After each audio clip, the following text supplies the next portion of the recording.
안녕하세요. 클릭퓨처입니다. 댓글, 구독, 좋아요는 큰 힘이 됩니다. 감사합니다. 문재인 대통령은 4월 12일 페이스북에 새로운 일상으로 돌아가기 위해 새로운 희망을 만들겠습니다라는 제목의 글을 올려 정부는 마지막 확진자가 완치되는 그 순간까지 최선을 다하며 대한민국의 새로운 삶을 준비하겠다고 다짐했습니다.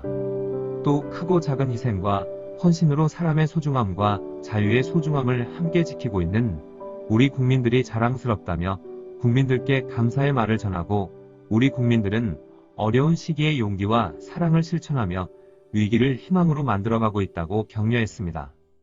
같은 날 일본의 아베 총리는 집에 머무르자라는 메시지와 함께 반려견과 쉬며 차를 마시고 책을 보다가 TV를 켜는 등 여유로운 일상과 함께 영상 중간에 일본 가수 호시노겐이 집에서 춤을 추자라는 노래까지 부르는 영상 하나를 트위터에 올렸고 이 영상을 시청한 대다수의 일본인들을 분노하게 만들었습니다.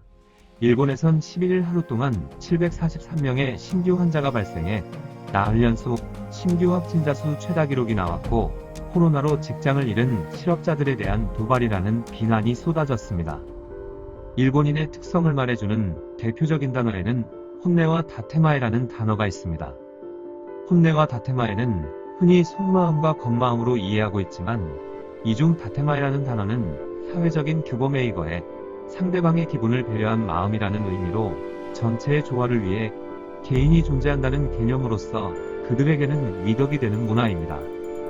혼내와 다테마의 어원 중 가장 유력한 설은 일본의 에도 시대의 공동체 내의 규율 및 질서를 어긴 자는 집단이 소극적인 제재 행위인 배척을 가했는데 이것을 당하지 않기 위해서는 불만이 있어도 속내는 숨기고 겉마음으로 위장해야 했기 때문에 생겨난 개념이라는 것입니다.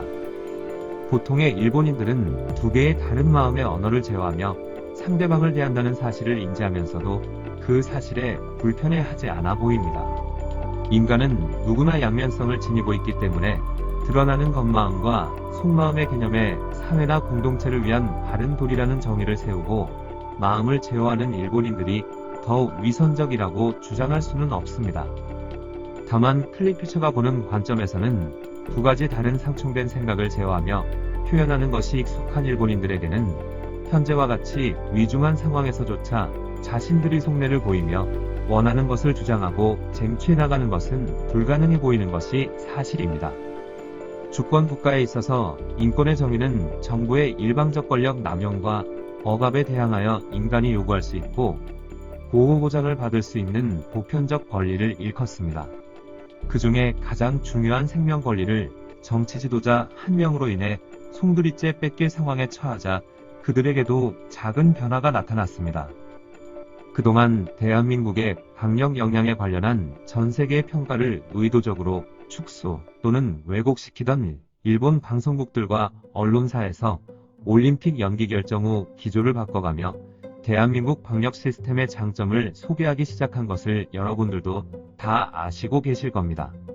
이와 같은 방송국과 언론사의 기조 변화 속에 극우신문으로 알려진 산케이 신문조차 대한민국의 방역 시스템에 대한 기사를 내고 있으며 그들의 숨은 저희를 우리 국민들은 알고 있지만 편향된 정보만을 접했던 대다수의 일본인들에게는 더 큰 충격으로 와닿은 듯합니다.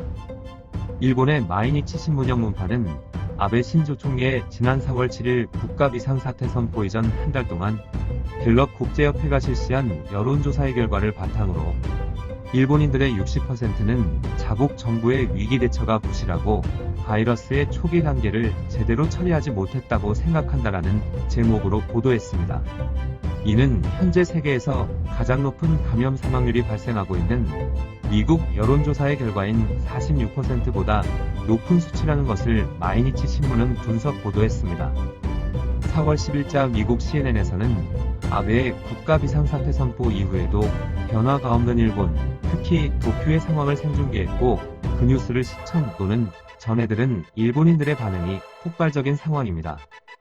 영상에서 CNN 앵커가 일본 특파원에게 현재 일본이 비상사태를 선언했음에도 많은 사람들이 길거리에 보이는데 일본 사람들은 비상사태를 심각하게 보지 않는 건가요? 라고 질문했고 특파원은 대부분의 사람들에게는 선택권이 없기 때문이고 그 이유는 일본 회사들 중 80% 이상은 자택근무를 허가해줄 수 없기 때문이라고 설명합니다. 특파원은 도시 공세와 외출 자제가 제대로 이루어지지 않는다면 감염 확진자가 2주 후에 1만 명, 한 달 안에 8만 명으로 증가할 것이라는 전문가의 예측을 전했습니다. 아베 총리가 감염 확산을 저지함과 동시에 경제적인 타격을 최소화하길 바라기 때문에 비상사태를 선언했음에도 현재와 같은 상황이 계속될 것이라고 예측했습니다. 특파원은 자신이 직접 취재한 일본인 여성 감염자의 증언에서 그녀가 검사를 받고 결과를 기다리는데 10일이 걸렸고 양성 확진 판정 결과를 이메일도 아닌 일반 편지로 받아보았다고 설명합니다. 이 말을 들은 CNN의 메인 앵커는 더 이상의 멘트를 하지 않고 특파원의 안전을 당부하면서 뉴스는 끝이 납니다. 현재 전 세계에서 가장 많은 사망자가 발생하고 있는 미국에서조차 자신들을 딱하게 보는 것에 대한 수치심과 정부의 무능한 대처 능력에 대한 분노, 그리고 체념의 글들로 빠르게 트윗에 반응이 올라오고 있습니다. 추가 사진은 일본 방송에서 보도된 지난 4월 8일과 13일의 아침 출근길 인파 비교 사진입니다. 거의 차이가 없습니다. 다음은 미국 CNN 방송에 대한 일본인들의 반응입니다. 조금 전 CNN의 스튜디오 앵커, 일본은 비상사태 선포가 나왔는데도 여전히 사람들이 나와 있는데 심각하게 보지 않는 건가요? 일본 주재 리포터, 보상 없으니 일해야죠. 아직 일행도 보상을 못 받았으니 진지하게 일할 수밖에 없어. 일본의 피해는 경미하다. 기동적인 물가 대책을 주저없이 실행하겠다. 계속 물가 대책 강화하자. 다른 나라와 비교해 감염자도 사망자 수도 자릿수가 달라. 거짓말쟁이가 제일 높은 위치에 있다면 위험한 거야. 일본만 코로나 바이러스 수습하지 못하고 수개월째 이 모양인 것 같아. 아베야 살인해라. 일본 정부가 돈을 안 준다고 누가 CNN에 알려줬으면 좋겠어. 보상이 없는 것은 아니지만 절차가 복잡하고 전혀 빠르지 않기 때문에 마치 받지 말라고 하는 느낌입니다. 스튜디오에 있는 앵커분의 기가 막히다고나 할까, 면밀을 가진 듯한 표정이 뭔가 보는 사람으로서는 한심스럽기도 하고 부끄러운 일이기도 합니다. 매일 아침에 만원 전철로 보아 사람들이 아직도 일을 하고 있다는 거고, 작은 가게는 영업을 합니다. 정부가 휴업 보상은 하지 않는다고 해서요. 앞으로 대도시는 뉴욕 상태가 될 겁니다. 이제 병상은 부족하고 의료 종사자의 마스크도 방호복도 충분하지 않습니다. 검사 수도 늘어나지 않습니다. 시진핑 바이러스로 인한 사망자보다 경제적 사망자가 늘어난다고 생각해. 굶어 죽느냐, 감염되느냐 사이에서 선택을 강요당하고 있는 인간들이 많아졌을 뿐이야. 사람이 많으면 뭉칩시다. 지금 시장에게 지방자치법 99조에 의거해 국가의 의견서를 내도록 요구하고 있지만 그도 아베의 수하일 테니 아베 정치의 하청을 받고 있는 지역시장도 어떤 정치가에게 돈을 대는지 알아냅시다. 어쩌면 일본이 감염이 끝나는 마지막 나라가 될지도 모른다. 그때까지 다른 나라에서 일본인들의 입국 금지와 그들의 나라로부터 일본으로의 출국 금지가 계속될 거야. 국민의 목숨보다 경제가 우선이라고 생각하고 그토록 올림픽이라고 떠들던 사람들, 1년 후에 일본은 CNN 기자님, 지금 이 시기에 일본에 거주하시다니 안타깝습니다.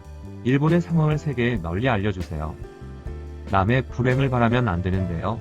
CNN 뉴스의 앵커만은 벼락을 맞아서라도 천벌이라고 생각되는 일을 당했으면 좋겠어. 정부가 지원하는 쪽은 국민이 아니라 코로나 쪽입니다. 이 나라에서 살고 있는 외국 기자가 그와 같은 관점으로 일본 정부는 세계 기준에서 큰 차이가 있고 일본 정치인이 자격이 없음을 세계에 드러내고 있군요. 무엇 때문에 우리는 세금을 내는 걸까? 정부는 다급한 상황에 보상도 없이 도대체 세금을 어디다 쓰고 있는 것일까? 의문밖에 없어. CNN 기자의 지적은 지극히 당연하다고 생각하지만 만일 정부에서 보장을 해준다고 해도 일본인은 일하려고 하는 국민성인 것 같습니다. 상사가 일하기 때문에 일한다든지 하는 경우 말이죠. 해외에서 본 일본인은 꽤 안쓰러워 보일 거야. 코로나에게 죽임을 당하거나 비인도적인 정부에게 죽임을 당하거나 하겠지. 세계에서 경이로움으로 볼 수 있는 일본은 굉장한 거야. 다들 알고 다들 하는 말은 역시 세계에도 들켰어. 알아주는 사람이 한 명이라도 많아서 기뻐. 나름대로의 보상이 있어도 여전히 일하는 사람이 많을 것 같은 느낌이 드는 것이 실로 일본의 무서운 점이기는 합니다. 사람을 죽일 각오군요.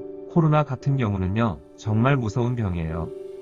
보상이 먼저냐, 휴업이 먼저냐라고 하면 보상이 먼저라는 건 당연하다. 생활을 할 수 없는데 일하지 말라고 누가 말할 수 있어. 하물며 정부가 그런 망언을 해서는 안 돼. 보상을 해라. 그리고 감염이 확산되면 그건 너희들 책임이야. 즉각 사퇴해야 해. 그래요, 믿을 수 없겠죠. 경제 대국 일본이 슬픈 나라입니다. 거즈 마스크 2장 했으면 괜찮아요. 뉴욕도 인구 반 이상이 출근하는 것 같던데요. 집에서 굶어 죽으라는 소리나 다름없군요. 일본 헌법은 긴급시에도 국민의 사건 제한을 할 수 없어. 그러니 긴급시에 불필요한 외출을 하는 바보들을 막을 수 없는 거야. 긴급조항을 헌법에 추가하는 개정을 해야 해. 긴급 사태인데도 일을 하러 가는 일본인들은 다들 죽고 싶어서 미친 거 아니냐고. TV를 시청한 외국 거래처에서 장문의 이메일이 자주 온다. 일본인이 봐도 이해할 수 없는 광경이라고 전해줘도 당신들 때문에 코로나가 없어지지 않겠구나라고 분노 메일이 온다. 어쩌면 좋을까 나도 알고 싶어. 이런 한심한 나라가 되어버렸다. 당장 아베 정권은 총사퇴해 주십시오. 한심합니다.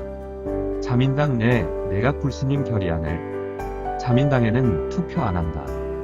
보상 없는 자수교청은 사형 선고. 바보가 좌지우지하는 나라의 말로. 민주주의 국가의 총리가 국민을 보호할 생각이 없다는 것이 그들이 가장 이해할 수 없는 부분이겠지.